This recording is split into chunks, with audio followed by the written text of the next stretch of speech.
Bonjour à tous et bienvenue dans ce tout nouveau podcast ou cette toute nouvelle vidéo si vous débarquez sur YouTube. Aujourd'hui, nous allons revenir sur l'épisode 7 de The Last of Us. La dernière fois, nous avions quitté nos héros en plein hiver et Joel était mal en point puisqu'il s'est fait poignarder. Alors Joel va-t-il s'en sortir? Eh bien, ça commence maintenant. Left Behind est bien connu des joueurs, qui parle, comme le titre l'évoque, de l'abandon. En effet, il s'agit d'un DLC du premier jeu sorti un an après en 2014. Dans ce DLC, nous remontions quelques mois avant la rencontre avec Joel, ce qui permettait de voir l'histoire d'Ellie avant qu'elle soit mordue. Un véritable complément qui en disait beaucoup sur elle. Dans ce DLC, nous revivions à peu près la même période que dans la série, sauf qu'elle allait récupérer des médicaments dans un centre commercial, lui rappelant évidemment sa dernière aventure avec sa meilleure amie. L'idée d'un centre commercial pour trouver des médicaments pour Joel était une véritable bonne idée pour faire un retour en arrière. Et cela pour plusieurs raisons, autres que le background d'Ellie. Ici, dans la série, on reparle d'abandon, mais également aussi de la perte de personnes chères soulignée par Ellie elle-même dans l'épisode précédent, soulignant que Joel n'est pas le seul à avoir perdu quelqu'un qui compte. Et contrairement au jeu, nous ne serons pas dans un centre commercial pour se souvenir, mais directement dans la maison où Ellie soigne Joel. Ce choix peut être explicable car le retour en arrière est accentué sur une phrase que Joel dira. Laisse-moi et retourne voir Tommy. Même si on connaît l'aboutissement facilement, surtout après ce qu'ils ont vécu, l'épisode essaiera de nous faire croire qu'Ellie a potentiellement choisi la fuite. Pour le coup, ce choix est assez raté pour ma part, car comme je le disais, la fuite n'a jamais été la motivation d'Ellie et sans connaître son passé. Alors, ça reste mineur comme défaut, mais je dois avouer que ça fonctionnait pas pour le côté suspense. Va-t-elle revenir? Et nous rentrons dans le retour en arrière qui est véritablement bien mis en scène, il faut le dire. Mais bon, ça reprend globalement le jeu, donc pas de réelle surprise pour ceux qui connaissent. L'angoisse de perdre encore une fois quelqu'un, forcément on repense au passé, certes, mais ça peut paraître un peu gratuit. Riley est interprétée par Storm Reid, que vous avez pu voir dans l'excellente série Euphoria, car elle était la sœur de Rue, personnage ô combien important et qui était très bien interprété. Dans le rôle de Riley, c'est encore une fois, pour l'actrice, une très bonne prestation. Toute la symbolique que je vais évoquer s'applique également aux jeux vidéo. Le choix du centre commercial est un endroit pour les filles incontournable dans ce monde avant pandémie. Alors voir cet endroit qu'elles n'ont jamais connu est un élément toujours intéressant à exploiter. Elles se posent des questions sur la consommation des gens comme des personnes externes à ce monde. Le temps de l'innocence pour ces deux adolescentes où cet apocalypse leur a volé leur enfance. Alors on agit comme tel. On pique une bouteille d'alcool, on sort en cachette et on flirte. Le centre commercial est aussi un hommage aux films de zombies comme L'Armée des Morts où la société de consommation aliénait les gens. Donc là, pas trop de sursaut niveau analyse, c'est assez bateau en réalité, mais on notera les bornes d'arcade qui font forcément rappel aux matériaux de base dont il est tiré tout en s'autorisant évidemment à inclure une licence bien connue du catalogue Warner, un HBO. Autre différence avec le jeu, elles sont attaquées uniquement par un seul infecté, contrairement au jeu où ils étaient à peu près une dizaine. Ici on tablera sur la cohérence car ce sont des ados et il aurait été étonnant qu'elles neutralisent une horde d'infectés alors qu'ils étaient en galère avec seulement 4 dans l'épisode 2 au musée. On utilise également la musique de Haha, Take On Me, déjà présente dans le deuxième jeu car ce sera la chanson que Joel apprendra à Ellie, mais pas que puisque cette musique intervient aussi dans les phases romantiques d'Ellie, ici avec Riley, et dans la partie 2, ce sera avec Dina.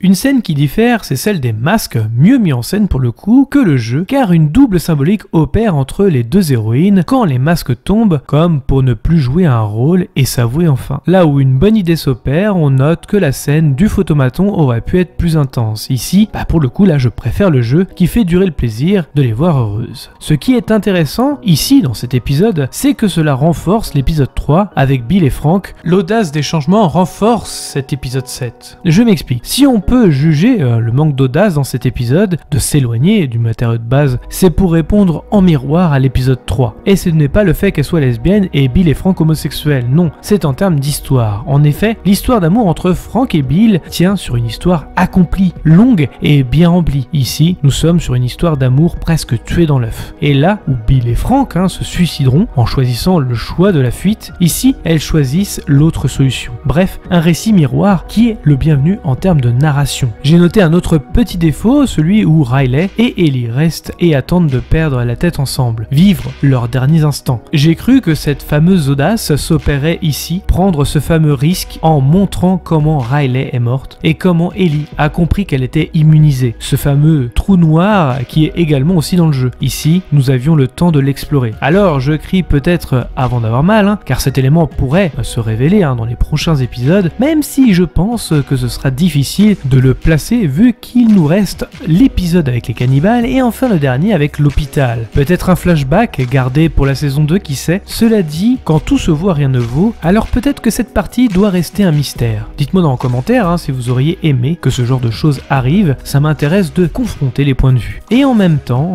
c'est assez compréhensible, admettons que nous revivions qu'Ellie tue Riley, cela évoquerait le sacrifice d'Henry envers Sam, donc un peu de redite, quelque part, pour le spectateur.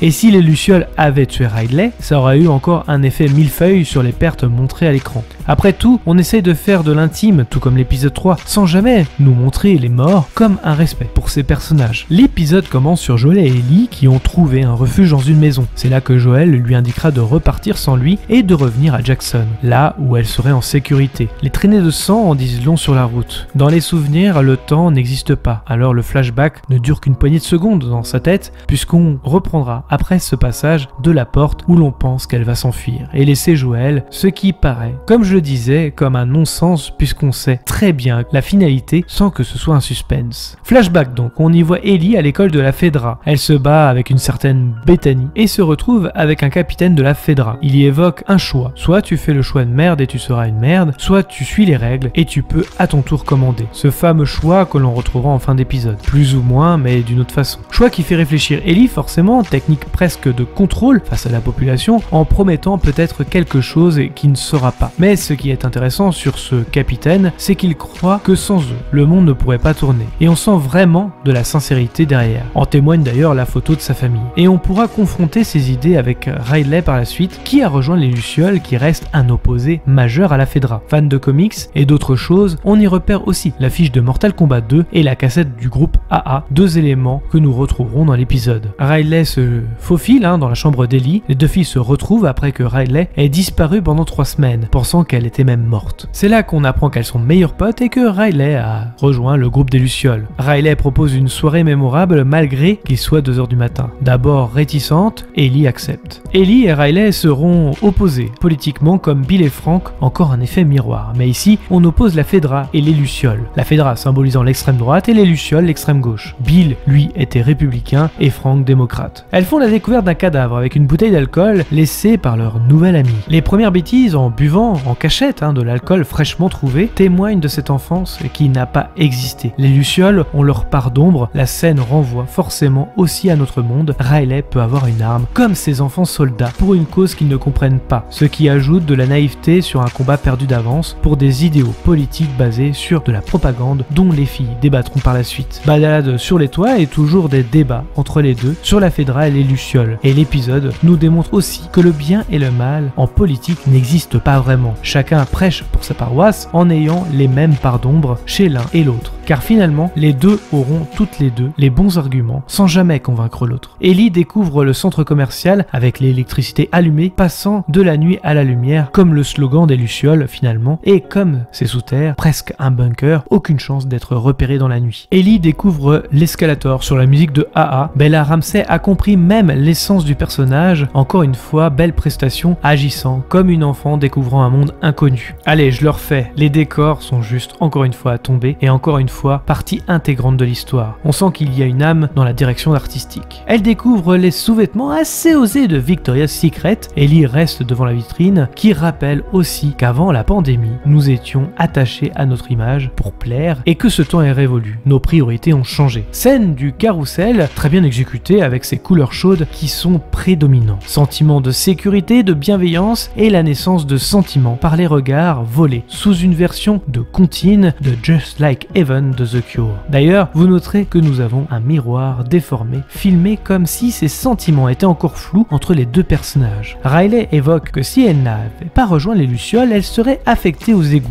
La Fedra n'avait pas d'autre affectation pour elle visiblement. Elle évoque le photomaton comme une machine à voyager dans le temps. En effet, capturer ces instants seront là pour toujours et et intemporel. Dommage que la scène ne dure pas plus longtemps. Salle d'arcade où Ellie et Riley joueront à Mortal Kombat 2, chaque centime est un combat. Une référence peut-être sur la vie? Allez, celle-là je vous l'accorde, j'avoue j'extrapole un peu. Sachez que dans le jeu, Riley le fait imaginer à Ellie car les bornes ne fonctionnent pas. Ce qui paraît également une bonne idée car quand Riley le fait imaginer en tant que joueur, c'est presque une évidence. Mais lors d'une adaptation, pour les non-joueurs, ça n'aurait peut-être pas eu l'effet escompté. Cependant, la scène est réussie, parlant de jeux vidéo qui depuis sont abandonnés depuis longtemps dans ce monde. Et pourtant, ce monde n'a jamais été aussi violent. Comme quoi, on critique souvent ce média en le diabolisant, mais en réalité, la violence n'émane pas de l'art, mais des humains, par leur contrôle, que ce soit ici par la Fedra et les Lucioles, ou même des cicatrices, laissées par les infectés en fin d'épisode par exemple. Pendant qu'elle joue, on voit qu'un infecté commence à se réveiller, entendant du bruit. Mais il est vrai qu'il mettra un certain temps à les attaquer, sachant qu'elles font un boucan monstre. À noter que Riley semble être dans le centre commercial depuis un bon moment, ce qui paraît étonnant qu'elle ne l'ait jamais croisé plus tôt. Riley indique qu'elle a un cadeau pour Ellie, elle découvre le lit de Riley dans le centre commercial et donne le cadeau, le volume 2 du livre de blagues qu'elle compte régulièrement à Joël. Il semblerait qu'elle fasse ça uniquement avec des personnes de confiance. Ellie découvre que Riley est posté ici par les Lucioles en découvrant les grenades.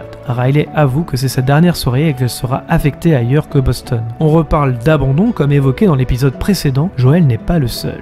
Au moment de partir, Ellie revient sur ses pas car elle ne veut pas l'abandonner justement. Elle entend des cris au loin, il s'agit d'une blague que Riley a effectuée sur un fantôme. Ellie et Riley se retrouvent et seront bientôt séparés. L'absence de famille semble créer un manque de reconnaissance et chacune retrouve cela envers les Lucioles ou même la Fedra. Elles se pardonnent tout de même et continuent de s'amuser ensemble, c'est là que nous aurons cette fameuse scène avec les masques à l'identique des jeux. Mais encore une fois, la mise en scène sera différente. Musique forte, l'infecté n'est toujours pas là, c'est vraiment étonnant. Mais Riley et Ellie commencent à danser avec ces fameux masques qui sont la symbolique de peur d'enfance. Un loup-garou et un clown. Elles sont devenues peut-être leur propre peur. Mais c'est une autre symbolique qui nous intéresse ici, celle de les faire tomber, de faire tomber leur masque, d'arrêter de jouer un rôle, pour être ce qu'elles sont vraiment, amoureuses l'une de l'autre et ne pas s'abandonner. C'est là que l'infecté rentre en scène par le tunnel de la peur du magasin.